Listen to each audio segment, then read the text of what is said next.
चाहे अच्छे होंगे। स्वागत है आप सबका एजुकेशन चैनल पर, जिसमें हम आज एक नए वीडियो को शुरू करने जा रहे हैं, जो है हिंदी नवनीत कक्षा 9। पाठ को शुरू करने से पहले चैनल को लाइक कर लीजिए, शेयर कर दीजिए, सब्सक्राइब कर लीजिए। आइए शुरू करते हैं इस पाठ को। पाठ का नाम है कर्म कौशल। तो आइए देखते हैं इस पाठ को। हमारा देश चिंतकों और महापुरुषों का देश है।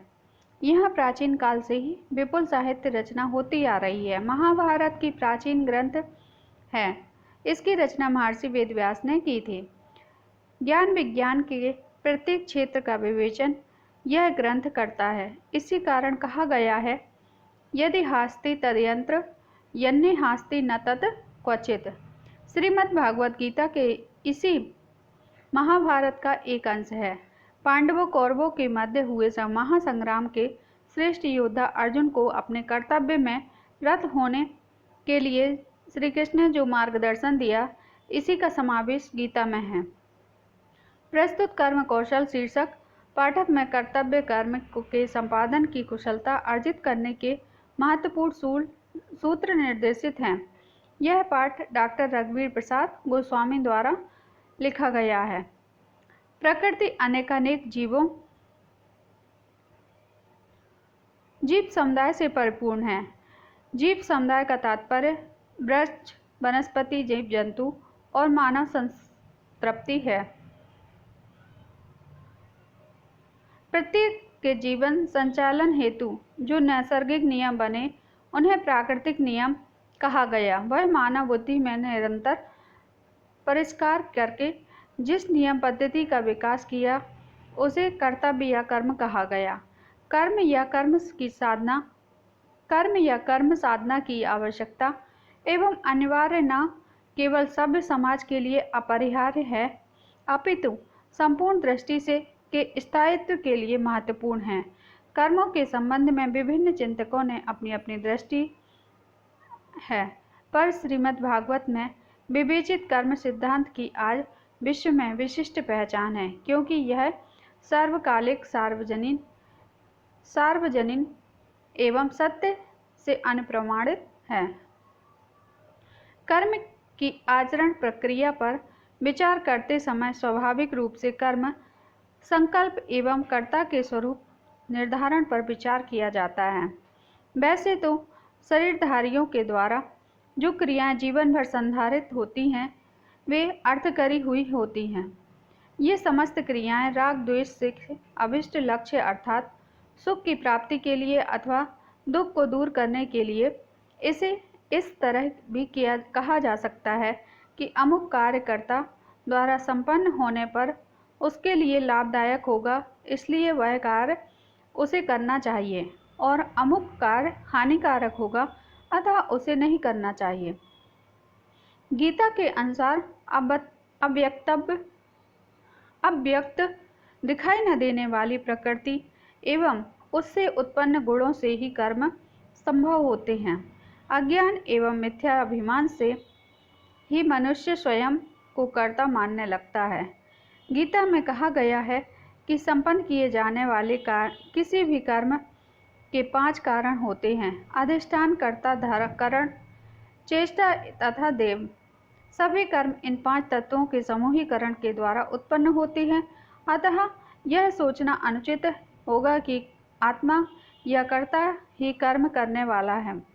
यह भी स्पष्ट कहा गया है कि वस्तु स्थिति ऐसी होने पर भी जो संस्कार युक्त बुद्धि न होने के कारण यह समझे कि मैं ही करता हूँ, वह कुछ भी नहीं जानता, क्योंकि मनुष्य कर्म का निमित्त मात्र है। योगेश्वर कृष्ण ने अर्जुन से यह स्पष्ट कहा था कि परिणाम पर दृष्टि न रखते हुए मनुष्य को अपना कर्म अत्यंत श्रद्धा एवं पूर्ण समर्पण भाव से करना चाहिए। गीता ने स्पष्ट किया है कि कर्म करते समय कौन कौन सी सावधानियां बरतना। सबसे प्रमुख सावधानी की ओर उन्होंने अर्जुन का ध्यान आकृष्ट करते हुए कहा है कि किसी सिद्धि और असिद्धि या अनुकूलता और प्रतिकूलता में समान भाव रखकर मन, वाणी और क्रिया के पूर्ण भाव से युक्त होकर कर्म करें। साथ ही जीवन संग्राम में जय है। और पराजय भी, लाभ भी है और हानि भी, सुख है और दुख भी। इन द्वंद्वों से अनासक्त भावपूर्वक ऊपर उठो। इसे ही उन्होंने कामना रहित या निष्काम कर्म कहा है।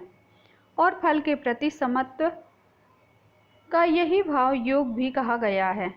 किए गए कर्म में यदि शुद्ध दृष्टि का भाव है तो उसके फल प्राप्ति में संदेह का प्रश्न नहीं रहता, किंतु इसके लिए बुद्धि की पूर्णता का समावेश भी नितांत आवश्यक है। केवल फल प्राप्ति का चिंतन करने से कर्ता का समय नष्ट हो जाता है और फल प्राप्त करने होने के पश्चात वह उसी फल भोग में उलझकर रह जाता है। उसकी साधना अथवा लक्ष्य प्राप्ति में कुछ व्यवधान उत्पन्न हो जाता है।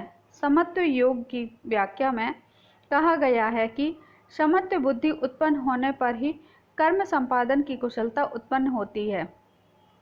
मनुष्य अपने स्वभावजन्य कर्म से बंधा होने के कारण पराधीन है। अपने संकल्प से विपरीत होने पर भी उसे कर्म करना पड़ता है और प्रकृति अथवा पूर्वोक्त 5 तत्वों का समूह उसे कर्म में प्रवृत्त करता है। इस कारण भी कोई भी व्यक्ति यथा निर्धारित कर्म त्याग नहीं कर सकता। यदि कर्म त्याग संभव है एवं मनुष्य को कर्म करना ही पड़ता है, तो उचित यही है कि मनुष्य अपने स्वधर्म अर्थात सत्कर्म का पालन करे। कोई धर्म एवं कर्म पूर्णतया आलोचना से रहित नहीं है। अतः कर्म शुद्धि का साधन यही है कि मनुष्य वासनाओं एवं आसक्ति की अशुद्धता का तथा अपूर्णताओं का मन में मूलोच्छेदन कर दे। कर्मों का संचालन आत्मा अर्थात एक विशिष्ट सत्ता करती रहती है। मनुष्य अन्य भाव से संपूर्ण कर्मफल को ईश्वरार्पण करके अनासक्त स्थिति में परम लक्ष्य को प्राप्त होता है। उससे परम उद्देश्य में ईश्वर भी सहायक होता है। वस्तुतः गीता का चिंतन जीवन संग्राम में शाश्वत विजय का क्रियात्मक अथवा व्यवहारिक प्रशिक्षण है। यह सत एवं असत प्रवृत्तियों का संघर्ष है। हमारा शरीर एक क्षेत्र है जिसमें बोया हुआ भला और बुरा बीज संस्कार रूप में सदैव उगता है। इसलिए इसमें व्यक्ति को स्वयं को संस्कारित करके हुए निश्चित कर्म कर्तव्य में निरंतर रत रहने की दृष्टि समाहित है। किसी अन्य व्यक्ति के कर्म में हस्तक्षेप करने का अधिकार सामान्य जन के लिए नहीं दिया गया है। हाँ, इस संदर्भ में यह बात पूरी तरह स्पष्ट भी की गई है। इसलिए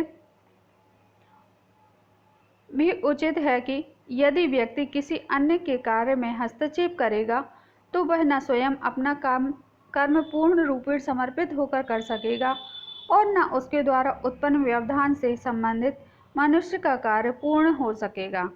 इसी प्रसंग में एक बात अत्यंत स्पष्ट रूप से कही गई है, वह यह है कि श्रेष्ठ व्यक्ति का चरित्र अन्य व्यक्तियों के लिए सदा ही अनुकरणीय होता है और वही परलोक में प्रमाण बन जाता है। अतः सामाजिक प्रमुखों को यह अवश्य ध्यान में रखना चाहिए कि वह कहीं अपने सद्कर्म से च्युत तो नहीं हो रहा। इस प्रकार कहा जा सकता है कि कर्म सिद्धांत मानव मात्र के लिए न केवल मार्गदर्शी सिद्धांत है, अपितु वह क्रियात्मक या व्यवहारिक होने पर परम उत्कर्ष का दायक भी है। इतना अवश्य है कि इस हेतु मनुष्य को स्वार्थपरायण का भाव त्याग कार्य क्षेत्र में प्रदत्त होना पड़ेगा। कर्तव्य भावना के साथ किया गया कर्म आत्मसंतुष्टि कारक है। तो इस तरह हमने देखा ये इस पाठ के माध्यम से कि कर्म कितना प्रभावशाली होता है और कर्म किए बिना कोई मनुष्य नहीं रह सकता है। आइए हम इसके अभ्यास कार्य को करते हैं। पहला प्रश्न है, नैसर्गिक नियमों को कहा जाता है। उत्तर है, व्यक्ति के जीवन को चलाने के लिए जो नैसर्गिक नियम बनाए गए हैं उन्हें प्राकृतिक नियम कहा जाता है। अगला प्रश्न है, किस ग्रंथ में विवेचित कर्म सिद्धांत की विशिष्ट पहचान है? उत्तर है, श्रीमद् भागवत गीता में विवेचित कर्म सिद्धांत जो सर्वकालिक, सर्वजनीय एवं सत्य से अनुप्राणित है कि आज विश्व में विशिष्ट पहचान है। कर्ता को किस प्रकार का कार्य करना चाहिए? उत्तर है कर्ता द्वारा वही कार्य करना चाहिए जिसके कार्य का संपन्न होना उसके लिए लाभदायक हो। अगला प्रश्न है किस कारण से मनुष्य स्वयं को कर्ता मानने लगता है?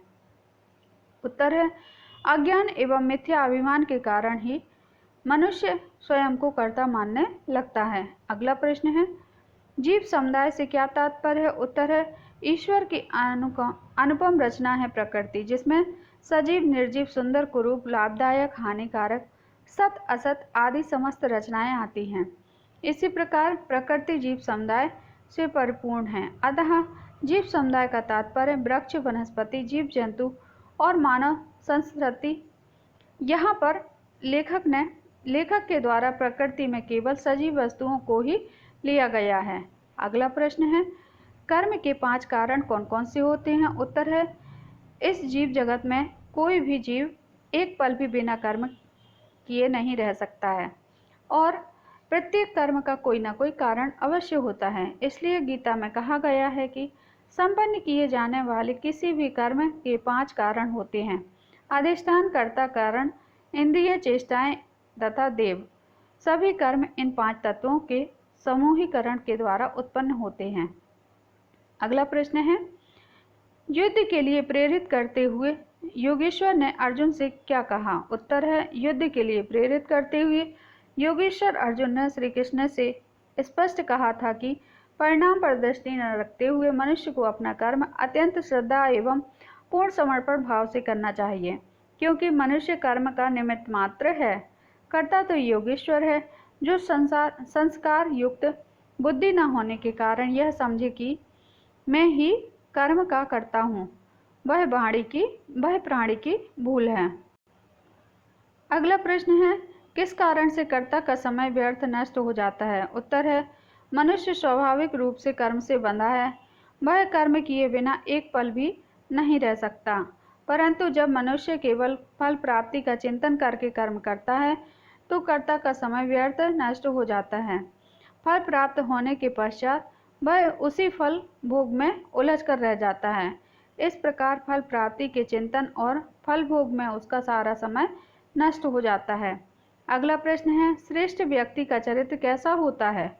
उत्तर है श्रेष्ठ व्यक्ति का चरित्र अन्य व्यक्तियों के लिए सदा ही अनुकरणीय अर्थात अनुसरण करने योग्य होता है और वही लोक में प्रमाण बन जाता है। अतः समाज के श्रेष्ठ व्यक्तियों को यह अवश्य ध्यान में रखना चाहिए कि वे कहीं अपने सत्कर्म से गिर तो नहीं रहे या भटक तो नहीं गए हैं। उन्हें सदैव सत्कर्मों पर अटल रहना चाहिए। श्रेष्ठ व्यक्तियों का चरित्र ही एक आदर्श समाज की रचना करता है।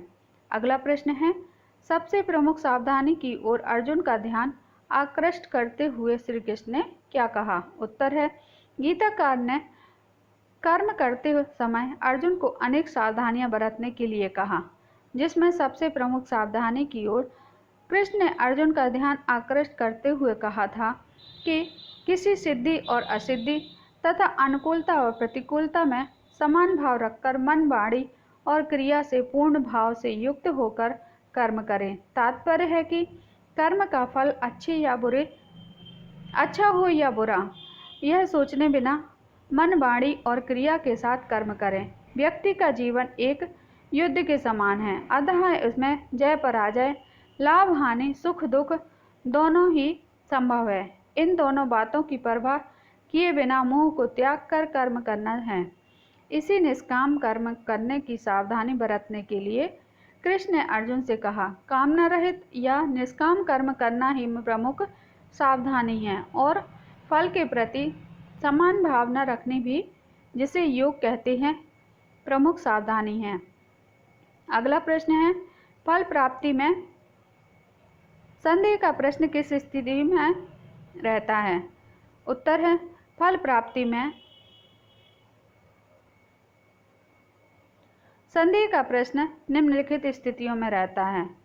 कर्ता की दृष्टि या भाव शुद्ध हो, कर्म में बुद्धि की पूर्णता का समावेश, फल प्राप्ति के चिंतन न हो, निष्काम कर्म की भावना हो, कर्म अनासक्त भाव से किया जाए, फल की प्राप्ति समत्व की भावना हो, मन, वाणी और कर्म में शुद्धता हो, स्वार्थपरायण को त्यागने की भावना हो। अगला प्रश्न है, अपने संकल्प से विपरीत होने पर भी मनुष्य को कर्म क्यों करना पड़ता है? उत्तर है, मनुष्य का स्वभाव है कर्म करते रहना, इसलिए मनुष्य कर्म के पराधीन होता है। कहावत है कि कर्म प्रधान सब जग जाना। अनेक बार उसे बिना इच्छा के, बिना चाहे हुए भी कर्म करना पड़ता है। उसका स्वभाव तथा ये 5 कारण अधिष्ठान, कर्ता, करण, इंद्रिय चेष्टाएं, दीप सिद्धि, सर्वोपरि शक्तियां सामूहिक रूप से मनुष्य को कर्म करने के लिए प्रेरित करती हैं।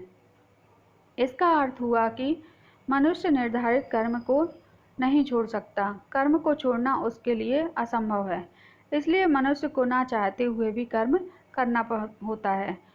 वह अपने संकल्पों को त्याग कर कर्म करता है, क्योंकि उसका स्वभाव कर्म से बंधा होता है। जीवन में कर्म अनिवार्य होता है। मनुष्य के लिए कर्म त्याग असंभव है, इस कारण उसे कर्म करना चाहिए। अगला प्रश्न है, पर्यायवाची लिखिए। नैसर्गिक का प्राकृतिक, कुदरती, समुदाय का समूह दल, मिथ्या का झूठ असत्य, योगेश्वर का कृष्ण मुरारी, व्यवधान का रुकावट व्यथा। अगला प्रश्न है, अनेक शब्दों के लिए एक शब्द। अपयश देने वाला अपयशदायक, हानि करने वाला हानिकारक, कामना से रहित कर्म, निष्काम कर्म, जो योग का ईश्वर हो योगेश्वर, स्वार्थ से रहित भाव वाला व्यक्ति निस्वार्थी। इन पंक्तियों को पढ़ लीजिए। हम इनकी संदर्भ प्रसंग सहित व्याख्या करते हैं। संदर्भ है, प्रस्तुत गद्यांश कर्म कौशल निबंध से अवतरित है। इसके लेखक डॉक्टर रघुवीर प्रसाद गोस्वामी हैं। प्रसंग है, कुरुक्षेत्र के मैदान में खड़े अर्जुन को जो युद्ध रूपी कर्म से मोह के कारण विमुख हो गया था, उसे कृष्ण ने निष्काम कर्म का उपदेश दिया था। इन पंक्तियों में कर्म का अर्थ, उसकी आवश्यकता को बताया है। अगला व्याख्या है, डॉक्टर रघुवीर प्रसाद गोस्वामी कहते हैं कि इस संसार में अनेक प्राकृतिक जीव प्राणियों के वर्ग हैं।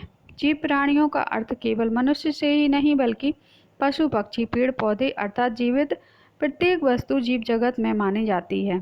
प्रत्येक जीव प्राणी को अपना जीवन बिताने के लिए कुछ न कुछ कार्य अवश्य करना पड़ता है तथा उन कार्यों के करने के कुछ नियम हैं। इन नियमों को प्राकृतिक या अनिवार्य नियम कहा जाता है, परंतु मनुष्य ने बुद्धि पाई है, इस कारण वह अपनी बुद्धि का प्रयोग करके तथा नियमों के में परिवर्तन करता रहता है।